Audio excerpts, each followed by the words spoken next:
കൊൽക്കത്തയിൽ നിയമവിദ്യാർത്ഥിനി കൂട്ടബലാത്സംഗത്തിനിരയായ സംഭവത്തിൽ നേതാക്കളുടെ പ്രതികരണത്തെ ചൊല്ലി തൃണമൂൽ കോൺഗ്രസിൽ പോര്. പാർട്ടി MP കല്യാൺ ബാനർജിയും മഹുവ മൊയ്ത്രയും തമ്മിൽ കൊമ്പുകോർത്തു.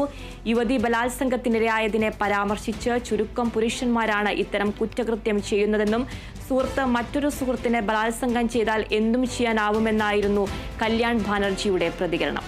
കല്യാൺ ബാനർജിയുടെ പരാമർശം വിവാദമായതോടെ വ്യക്തിപരമായ അഭിപ്രായം എന്നു പറഞ്ഞ് പാർട്ടി അകലം പാലിച്ചു.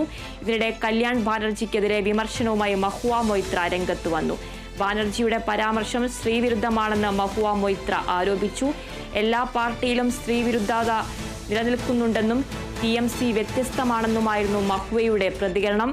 രോഷാകുലനായ കല്യാൺ ബാനർജി മഹുവ ഹണിമൂൺ കഴിഞ്ഞെത്തിയിട്ടുണ്ടെന്നും അവർ ഒരു കുടുംബം തകർത്തെന്നും തിരിച്ചടിച്ചു. കൊൽക്കത്തയിൽ കൂട്ടബലാത്സംഗം ആവർത്തിക്കുന്നതിനെതിരെ പ്രതിഷേധം ഉയരുന്നതിനിടെ നേതാക്കളുടെ പോര് TMCക്ക് തലവേദനയായിട്ടുണ്ട്.